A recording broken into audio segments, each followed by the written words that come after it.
Assalamualaikum warahmatullahi wabarakatuh.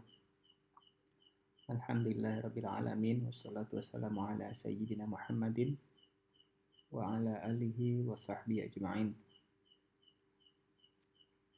Salam kepada semua mahasiswa IAT UIN Sunan Kalijaga yang mengikuti mata kuliah Semantik Al-Quran. Semoga kita selalu berada di bawah lindungan Allah, selalu sehat, terbebas dari pandemi corona ini. Kali ini saya akan memberikan materi terbaru, update terhadap dalam pertemuan ke-9. Saat ini kita masuk ke buku yang baru. Kalau kemarin kita bahas buku Toshiko Uematsu, sudah berapa bab yang kita bahas itu. Sekarang kita masuk ke buku kedua, buku Menyingkap Jati Diri Al-Quran. Ini buku yang saya tulis sendiri. Awalnya buku ini adalah dari tesis waktu S2. Jadi nanti kita lihat bagaimana buku ini berbicara tentang semantik. Buku ini tidak sangat semantik ya, beda sama Toshiko Uematsu. Dia sangat konsisten dengan semantik. Kalau buku ini sedikit perpaduan dalam banyak hal, bahkan saya pada awalnya tidak menyadari kalau ini semantik. Tapi ketika dalam perkembangannya saya lihat buku ini cocok untuk kita diskusikan dalam mata kuliah semantik Al-Quran untuk melihat bagaimana contoh yang lebih konkret dan lebih simpel. Kalau Toshiko Uematsu mungkin agak berat dan banyak contoh-contoh yang tidak dia tampilkan. Jadi ada beberapa pertanyaan dalam kelas waktu itu dia hanya menjelaskan contoh-contoh yang signifikan saja, tapi di belakang layar sebenarnya banyak gitu. Semestinya udah banyak kata-kata yang udah dia teliti secara mendalam, tetapi yang dia tampilkan ke depan hanya pilihan-pilihan saja yang sangat relevan, yang sangat signifikan dengan kajiannya. Dan dalam hal ini buku kedua ini, buku saya mungkin bisa sedikit membantu karena lebih banyak contoh yang saya tampilkan. Dalam silabus langsung kita masuk ke bab ketiga ya. Sebagian Anda mungkin tidak mendapatkan buku aslinya, versi buku. Jadi sudah saya bagikan juga versi tesisnya. Kalau di tesis itu di bab 2A dan B. Ya, kalau nggak salah di bab 2. Itu bagian konteks masih. Belum masuk ke isi dari bukunya, masih bagian konteks. Sebagai pengantar untuk konten itu sebenarnya. Jadi ide ini sebenarnya, ide buku ini adalah tentang pengembangan tema Asmaul Quran. Jadi kata-kata yang digolongkan atau dianggap oleh para ulama sebagai Asmaul Quran, yaitu Al-Quran, Al-Kitab, Al-Dzikru, dan Al-Furqan.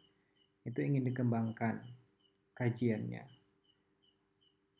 dalam konteks bagaimana Al-Quran memperkenalkan dirinya. Kajian tentang kata ini udah banyak kan, kajian tentang Al-Quran, kata Al-Quran itu udah banyak, udah lama. Kajian tentang Al-Dzikru itu udah banyak, kajian tentang Al-Furqan udah banyak, kajian tentang Al-Kitab sudah banyak. Tetapi bagaimana kata-kata itu diperkenalkan dalam sebuah konteks khusus, yaitu konteks Al-Quran memperkenalkan dirinya kepada pendengar pertamanya. Nah, itu yang ingin saya bahas di buku ini. Jadi berupaya menghidupkan kembali teks-teks yang secara spesifik menggunakan kata-kata Al-Quran, Al-Furqan, Al-Dzikru, dan Al-Kitab itu dalam ruang konteks historisnya. Alasannya mengapa? Alasannya adalah disebutkan latar belakang. Kalau versi buku mungkin akan lebih enak membaca sequence latar belakangnya. Itu karena Al-Quran itu adalah kitab suci yang memiliki apa yang disebut dengan scriptural consciousness, kesadaran kekitab sucian kalau bahasa Indonesia kan. Maksudnya Al-Quran itu sangat sering sekali memperkenalkan, menyebut dirinya, saya ini kitab suci, ini kitab suci, yang kalian pegang itu adalah Al-Quran, adalah wahyu. Pokoknya Al-Quran itu sering sekali menyebut tentang dirinya.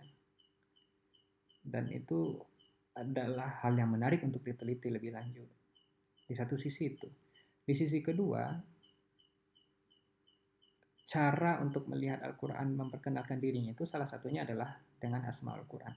Tetapi kajian Asmaul Quran itu cenderung stagnan. Stagnannya seperti apa? Kita lihat misalnya satu buku Ulumul Quran ya. Misalnya ini buku Al-Itqan fi Ulumul Quran. Menurut Al-Itqan itu ada 55 kata yang digolongkan kepada nama-nama Al-Quran. Tapi coba kita perhatikan di sini. Dari 55 itu tidak jelas kualifikasinya.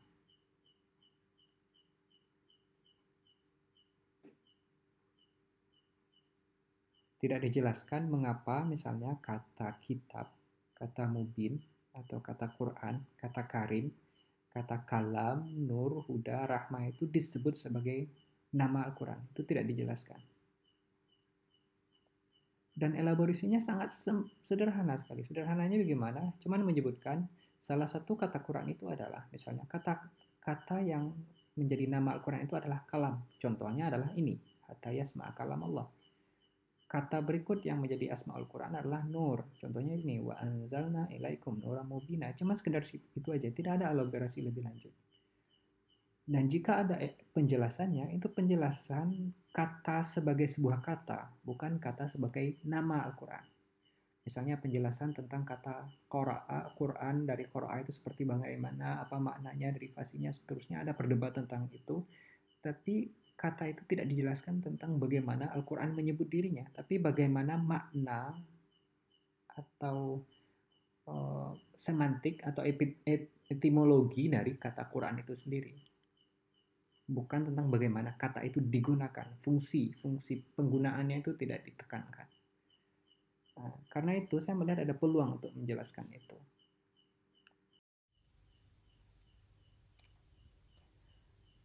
Dalam silabus disebutkan kalau kita membaca bab 3 dan di versi tesis itu bab 2. Tapi pertanyaannya, berapakah dari Anda yang baca bab 1 juga? Kalau dalam buku bab 1 dan bab 2-nya. Mungkin sebagian ada ya, tapi saya yakin sebagian besar tidak membaca itu. Dan sepertinya saya sudah pernah bahas di kelas ya, atau jangan-jangan belum. Membaca buku-buku dengan model riset yang koheren ini, itu membaca bab pertama itu penting sekali. Karena tanpa membaca bab pertama kita itu akan kehilangan, nggak akan paham apa yang disampaikan di dalam. Nah, ya kalaupun paham ya paling pahamnya tidak mendasar. Bab 1 itu menjadi pondasi bagaimana kita bisa mendapatkan gambaran tentang apa yang dibahas di bab 2, bab 3 dan seterusnya. Jadi bab 3 secara konten mungkin tidak akan banyak perbedaan dengan apa yang kita bahas sebelumnya, tapi nanti kita lihat bagaimana pembedaannya dengan Toshiko Jutsu. Tapi bab 1 bab 2 saya ingin bercerita dari bab 1 bab 2 dulu di sini. Pertama, di bab 1 sudah jelaskan tadi latar belakangnya. Pertama ada masalah kata-kata yang disebut sebagai Asmaul Quran. Saya memilih Asmaul Quran versi yang paling populer, yaitu Quran, Kitab, Al-Zikru, dan Al-Furqan. Maka mengapa memilih yang 4 ini bukan yang versi Suyuti? Karena ini pertama yang paling populer dan yang cukup paling awal. Yang kedua karena saya merujuk kepada At-Tabari. Meskipun At-Tabari juga tidak menjelaskan kriterianya, tetapi ayat yang dia gunakan untuk memperlihatkan kata-kata ini itu berkaitan dengan kata awha atau anzala atau nazala, yang itu berkaitan dengan proses pewahyuan. Maka ini adalah, saya rasa itu menjadi isyarat dari At-Tabari bahwa kata ini menjadi nama bagi Al-Quran, karena kata ini digunakan oleh Al-Quran untuk menjelaskan tentang ontologinya, tentang zat, tentang dirinya. Kalau Suyuti kan mubin, misalnya mubin diposisikan sebagai naat dari kitab mubin. Ini kan bukan diri, ini kan zatnya, materinya, dan ini adalah atribut yang melekat kepada zat.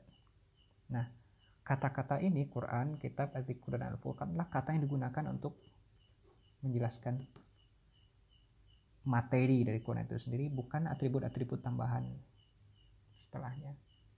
Itulah saya mengapa mengambil versi At-Tabari ini.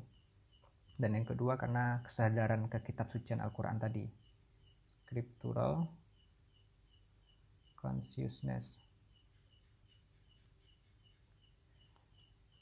Nah, kalau misalnya kita baca buku, ya dia cuma menjelaskan aja buku itu isinya apa, tanpa menekankan ini adalah buku, enggak gitu. Komik juga gitu, dia cuma jelasin aja cerita yang disampaikan komik tanpa harus menekankan berulang-ulang ini adalah komik. Tapi Quran enggak gitu. Al-Quran berulang-ulang menekankan ini adalah Quran, ini adalah zikru, ini adalah kitab, ini adalah Furqan, berulang-ulang. Itulah yang disebut dengan scriptural consciousness itu. Nah, ini yang ingin saya elaborasi dalam buku ini. Metodenya apa? Titik tekannya adalah bagaimana Al-Quran memperkenalkan dirinya di masanya.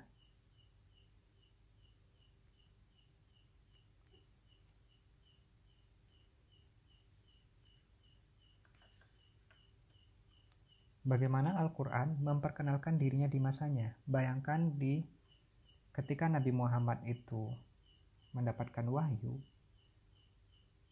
itu belum ada yang kenal dengan Al-Quran.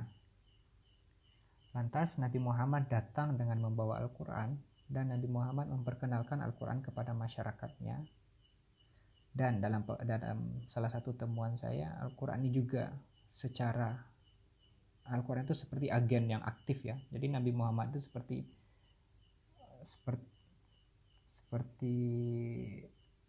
teman bagi Quran. Kalau dalam film-film misalnya detektif itu partnernya. Jadi Al-Quran itu seolah-olah ada personifikasi. Al-Quran itu seperti mempersona, seperti menjadi entitas yang sendiri, berbeda dengan Nabi Muhammad.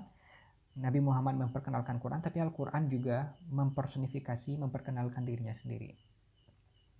Dan perkenalkan di masanya. Jadi ketika itu kaum Quraisy atau Arab secara umum itu nggak kenal Al-Quran, dan ini Nabi Muhammad bersama Quran tiba-tiba datang masuk ke kehidupannya Quraisy.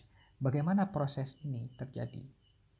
Nah, untuk menangkap bagaimana terjadinya proses itu, saya menggunakan Asmaul Quran. Saya menggunakan case study-nya atau objek materialnya adalah Quran, kitab Al-Zikru, untuk melihat bagaimana Al-Quran masuk ke kesadaran masyarakat Quraisy. Sebelum ada Quran, nggak ada kesadaran mereka tentang Quran itu. Tapi tiba-tiba Nabi Muhammad mendapatkan wahyu dan memperkenalkan kepada mereka hal yang baru. Sebelumnya nggak ada Gojek. Tiba-tiba datang Nadiem Makarim dengan aplikasi Gojek memperkenalkan. Jadi bagaimana dia pertama kali memperkenalkan Gojek itu, apa prosesnya, apa alat-alatnya, itu ilustrasinya seperti itu. Nah, itu karena itu pada zamannya, maka metodologi yang pendekatan yang saya gunakan adalah diskurs.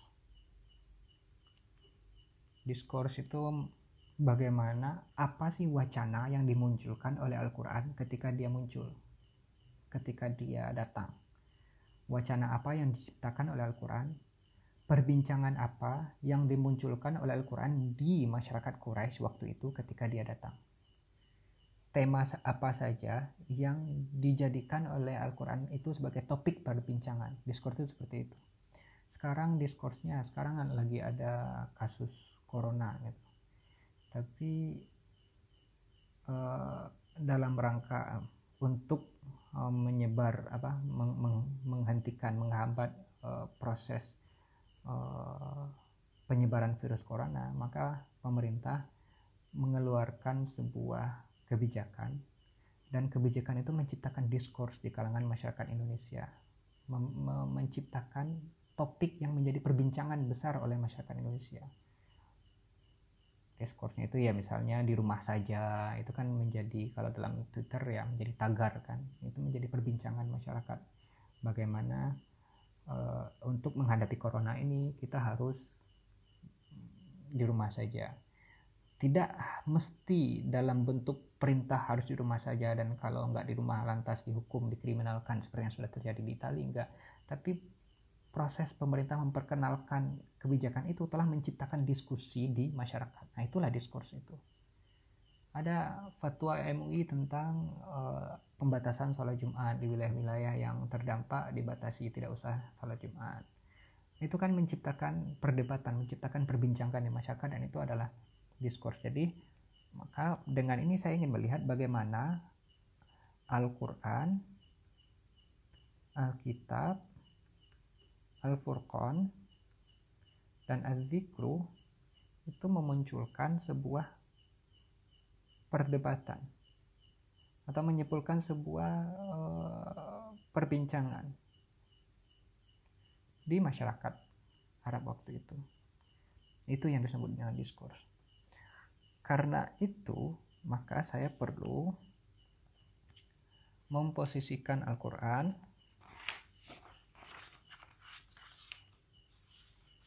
di zamannya. Jadi ini bukan bagaimana Al-Quran memperkenalkan dirinya kepada kita sekarang. Kalau kita sekarang ya otomatis kita buka Quran, kita baca, dan itu artinya apa? Itu relasi antar Al-Quran dan pembacanya, pembaca kontemporer saat ini. Tapi itu adalah Quran dan pendengar pertamanya. Quran dan audien pertama. Maka dari itu, saya memposisikan, memperlakukan 4 kata Asmaul Quran tadi, 4 nama tadi itu, dalam model tartib nuzuli, tartibun nuzul. Jadi tidak ngikut tartib mushaf seperti tafsir konvensional, tapi melihat bagaimana sequence, bagaimana proses kata-kata itu diperkenalkan, dan ide-ide apa yang diciptakan oleh kata-kata itu ketika diperkenalkan secara tertib nuzuli. Dan yang saya menggunakan tertib nuzulinya Al-Jabiri. Waktu itu agak mana suka, apa istilahnya mana suka itu. Saya memilih Al-Jabiri itu agak ya udah pilih saja gitu. Tidak ada penjelasan yang, tidak ada upaya untuk mencari alasan yang akademik, itu kelemahan dari buku ini. Maka dari itu, bagaimana cara kerjanya? Cara kerjanya adalah saya kumpulkan, misalnya saya menggunakan Mu'jam Mufarrasi Al-Fadhil Quran. Saya kumpulkan semua kata Al-Zikru, saya kumpulkan semua kata Al-Furqan, saya kumpulkan semua kata Al-Kitab, saya kumpulkan semua kata Al-Quran. Setelah dikumpulkan semua, dipilah mana kata ini yang menyebut Quran. Misalnya kitab ini kan juga dia menyebut Injil di sini. Kata kitab itu juga digunakan untuk menyebut Injil. Maka itu saya hapus, tidak saya masukkan kepada kajian. Data primer itu bisa jadi data sekunder, tapi bukan data primer. Az-Zikru juga tidak mesti kata ini digunakan untuk menyebut Quran. Yang tidak menyebut Quran juga tidak Al-Quran, bahkan Al-Quran juga disebutkan tidak mesti untuk menyebut kebendaan Al-Quran itu sendiri. Misalnya inna alaina jam'ahu wa qur'anahu, itu jam'ahu wa qur'anah. Ini kan kata Qur'anah ini kan tidak menjelaskan tentang entitas Quran, tapi tentang peristiwa yang terjadi terhadap Quran. Hu inilah yang merujuk kepada Quran kitab, tapi kata Quran sebagai kata di sini itu menjelaskan peristiwa yang terjadi pada sebuah kitab suci. Sementara yang kita lihat adalah kitab sucinya, bukan peristiwa yang terjadi pada kitab suci. Maka kata Quran di Inna alaina jama'ahu wa Qur'anahu itu tidak saya masukkan kepada objek objek sumber data primernya. Nah, setelah dikumpulkan, saya susunlah secara tartib nuzuli. Tapi menyusunnya tidak itu ya, tidak dikelompokkan satu-satu. Misalnya adzikru, bagaimana tertib nuzuli Al-Furqan, bagaimana tertib nuzuli Alkitab, bagaimana tertib nuzuli dan Al-Quran tertib nuzuli. Enggak seperti itu. Pada awalnya emang seperti ini, tapi pada akhirnya dia dicampur. Misalnya adzikru udah habis itu Al-Furqan, habis itu Alkitab, habis itu Al-Quran, habis itu Al-Quran lagi, habis itu adzikru lagi. Jadi dia dicampur semuanya nanti. Jadi akan sayangnya saya belum bikin tabelnya. Semoga masih ada datanya di catatan saya, ada daftar kata-kata Quran itu digunakan bagaimana dan urutan-urutannya. Nah, disusun secara tartib nuzuli. Dicampur dan disusun. Setelah dicampur baru saya baca kata-kata ini, penggunaan kata-kata ini dalam konteksnya, dalam konteks Al-Quran ini diturunkan. Itu metodenya. Maka dapat dilihat bahwa ada sedikit perbedaan. Ada perbedaan antara metode yang saya pakai dengan Toshikozusu. Nah, ini penempatannya. Perbedaannya apa? Ingat bahwa ini sangat diakronik. Jadi pergeseran, melihat kata itu dari masa dalam perjalanan waktu. Waktu 1, waktu 2, ke waktu 3, ke waktu 4, dan seterusnya. Kalau Toshikon dia kan menggunakan kombinasi antara sinkronik dan diakronik. Kalau buku ini dia menggunakan diakronik. Dan perbedaan lagi, diakronik versi saya dan versi Ijutsu itu perbedaannya adalah kalau Ijutsu diakroniknya membagi 3 masa kan. Pra-Quran, zaman Quran, dan post-Quran, setelah Quran. Pra-Quran ini adalah syair jahiliyah, zaman Quran ini ya teks Quran sendiri, mushaf, dan post-Quran ini karya intelektual, terutama di zaman Abbasiyah atau Umayyah ya, saya lupa. Nah, jadi versi Quran diambil sebagai satu masa yang dia bakukan dalam kerangka sinkronik. Jadi ini adalah satu masa saja. Nah, kalau saya ini dibagi-bagi. Ikut tertib nuzuli al-Jabiri ada 6 fase, 1, 2, 3, 4, 5, 6. Tapi 6 ini cuma kerangka besarnya saja. Mengapa? Karena pada akhirnya ayat surat per surat kan ada tertib nuzulinya. Jadi dibagi lagi di surat pertama, surat kedua, surat ketiga, surat keempat, surat kelima. Bagaimana sekuensnya? Jadi diakroniknya agak lebih detail dibanding Toshikozusu.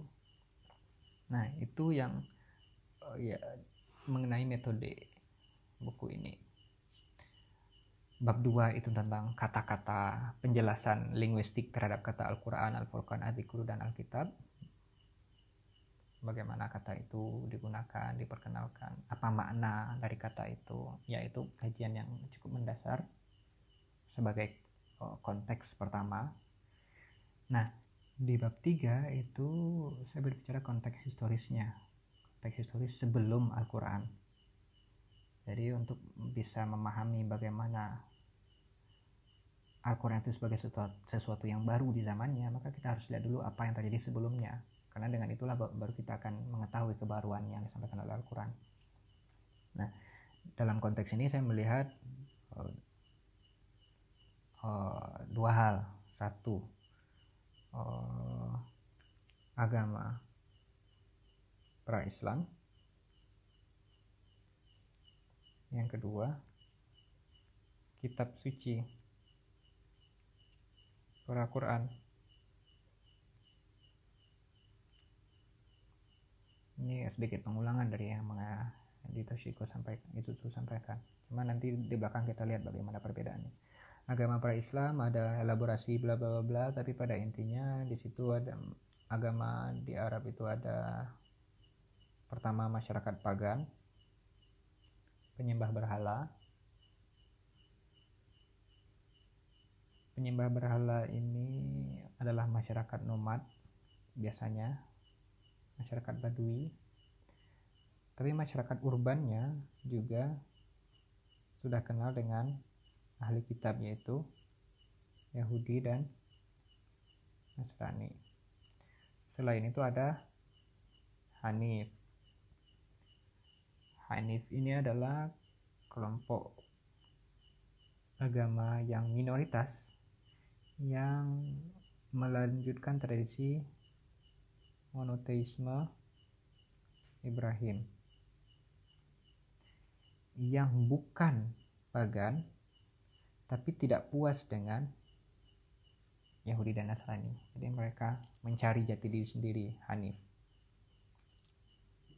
Ada pendaku kenabian palsu. Kenabian palsu ini saya jelaskan itu, tapi sepertinya ketika saya baca lagi itu ya termasuk pagan ini. Nah, itu masyarakat agama pra-Islam. Nah, terkait kitab suci, nah, ahli kitab ini punya kitab suci. Masyarakat lainnya tidak punya. Hanif dan pagan tidak punya kitab suci. Nah, itu kembali ke bapaknya para nabi, Ibrahim. Punya dua keturunan kan, keturunan Ishak yang menjadi nabi-nabinya Bani Israel, mereka dapat kitab suci. Dan Nabi Ismail yang di Mekah, nabi-nabi, tidak ada nabi di sini banyak para nabi, di Nabi Ishak, tapi ini Ismail tidak ada nabi sampai Nabi Muhammad. Jadi semenjak Nabi Ismail sampai Nabi Muhammad ini tidak ada pengalaman berkitab suci.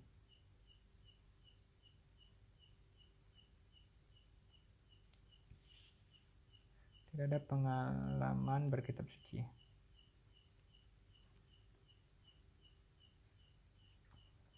Nah, ini karena mereka memiliki kitab, maka disebut oleh Al-Quran sebagai Ahlul Kitab. Sementara ini, yang kedua, tidak memiliki kitab suci, disebut sebagai ummi. Satu poin penting yang perlu disampaikan di sini adalah bahwa Ahlul Kitab atau ummi ini bukan terminologi yang diperkenalkan oleh Al-Quran. Konsepnya tidak diperkenalkan Al-Quran. Mengapa? Karena ummi ini sebelum Al-Quran ada, itu telah digunakan oleh masyarakat Ahlul Kitab untuk menyebut masyarakat Arab. Jadi Yahudi dan Kristen, Yahudi dan Nasrani di zaman sebelum Islam di Arab itu, di Mekah, di Madinah itu telah menyebut masyarakat-masyarakat non Yahudi dan Nasrani itu sebagai ummi. Dan ternyata Al-Quran juga menggunakan istilah itu untuk menyebut masyarakat Arab. Nah, ada dua alasan penyebutan ini. Pertama, alasan religius. Ya, alasan agama. Alasan keagamaan. Alasan keagamaannya apa? Yang di atas tadi. Masalah kitab suci. Tapi ada alasan kedua, alasan kultural. Alasan kulturalnya adalah bahwa masyarakat Arab itu, masyarakat ummi ini tidak bisa baca tulis.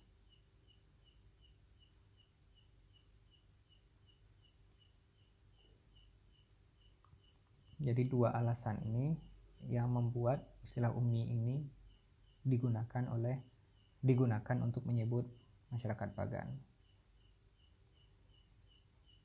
Tetapi meskipun mereka tidak bisa baca tulis, tapi mereka memiliki budaya literasi sendiri, yaitu syair.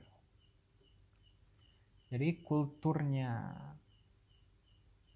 orang Arab sebelum Islam itu kultur literasinya adalah syair, dan kultur literasinya Ahlul Kitab adalah di kitab suci. Nah, dalam dua kultur yang berbeda ini, Al-Quran datang. Bagaimana Al-Quran masuk ke dua konteks ini, kedua kubu ini? Kalau kita gambarkan secara itu ya, ini adalah Ahlul Kitab, ini adalah Ummi, ini itunya, himpunan semestanya. Lalu Nabi Muhammad bersama Quran datang dan ingin masuk ke sini. Nah, bagaimana prosesnya? Itulah yang akan dibahas pada bab berikutnya. Oh, ini tidak ada irisannya, ini keliru. Ini ingat ini gambar ini ya. Ini gambar ini harus diingat. Bagaimana proses Al-Quran dan Nabi Muhammad masuk menuju dua komunitas dan menuju himpunan ini yang ada dua entitas besar. Entitas besar dengan kulturnya masing-masing, dengan kebanggaannya masing-masing. Ahlul Kitab ini adalah masyarakat yang merasa superior dibanding Ummi. Ummi ini disebut sebagai masyarakat rendahan.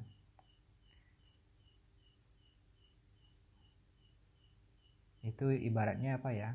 Ada inferioritas.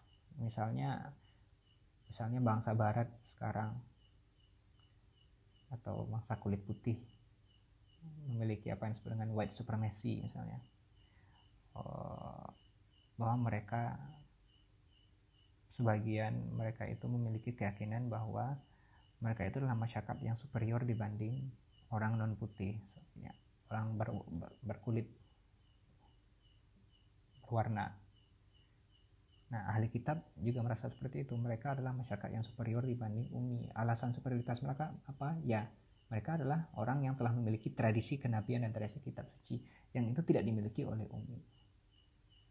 Atau contoh lain mungkin orang-orang Eropa Barat itu, atau paling tidak di sini orang Indonesia itu merasa inferior. Indonesia ya, kalau kita inferior daripada orang Eropa atau Barat karena Indonesia itu tidak memiliki teknologi. Kita adalah konsumen dan mereka adalah, Eropa adalah produsen. Jadi ada ketimpangan. Nah, dua hal ini juga ada, dua komunitas ini juga memperlihatkan ketimpangan. Konteks itu ingat, dan bagaimana Al-Quran masuk ke kedua konteks ini, itu yang akan kita bahas berikutnya. Nah, sampai sini kita akan melihat bahwa perbedaan antara buku ini dan Toshiko adalah bahwa konteks yang dijelaskan Toshiko itu sangat semantik sekali. Apa maksudnya? Toshiko Izutsu menjelaskan, ketika dia menjelaskan konteks Ummi itu, dia itu menjelaskan kata Ummi atau Allah dalam konteks semantik di zamannya. Jadi bagaimana kata Allah ini digunakan oleh orang sebelum Al-Quran. Bagaimana Allah digunakan oleh orang-orang Arab sebelum Islam atau sebelum Al-Quran. Jadi konteks historisnya adalah konteks kata itu digunakan di komunitas tertentu. Sementara buku ini itu konteks historis secara lebih luas, tidak konteks kata. Nah, itu yang membedakan buku ini dan buku Toshiko. Toshiko ya berarti dia sangat semantik sekali, sangat konsisten dengan metodologi semantik yang dijelaskan. Bahkan ketika membahas konteks pun ya dia tetap menjelaskan konteks dari kata, bukan konteks historis yang lebih luas. Kalau buku saya itu menjelaskan konteks historis yang lebih luas. Itu perbedaannya. Mungkin saya rasa sampai situ saja penjelasannya. Mudah-mudahan bisa dipahami. Seperti biasa, silakan didengarkan. Saya melihat jumlah penonton di video yang lalu itu tahu bahwa tidak semua mahasiswa menonton, karena kalian ada 126 mahasiswa dari 3 kelas, tetapi yang menonton hanya 50-an segala macam, 50-an sekian, itu artinya banyak yang tidak menonton. Ya, itu tidak ada kepentingan AdSense segala macam di sini ya, karena ini kepentingan kuliah online sebenarnya. Tapi nanti kalian benar-benar perlu menonton video ini, melihat materi ini, karena paling nanti kemungkinan ini semua akan berkaitan dengan ujian kan. seperti apa Anda memahami materi ini akan muncul nanti misalnya dalam ujian, dan dalam ujian itu akan kelihatan sebesar apa atau sekuat apa Anda memahami materi yang disampaikan dalam setiap pertemuan. Terima kasih atas perhatiannya, mudah-mudahan bermanfaat. Kalau ada pertanyaan silahkan disampaikan di kolom komentar video ini. Lalu selanjutnya akan saya bahas di video berikutnya. Kita tutup dengan alhamdulillah. Assalamualaikum warahmatullahi wabarakatuh.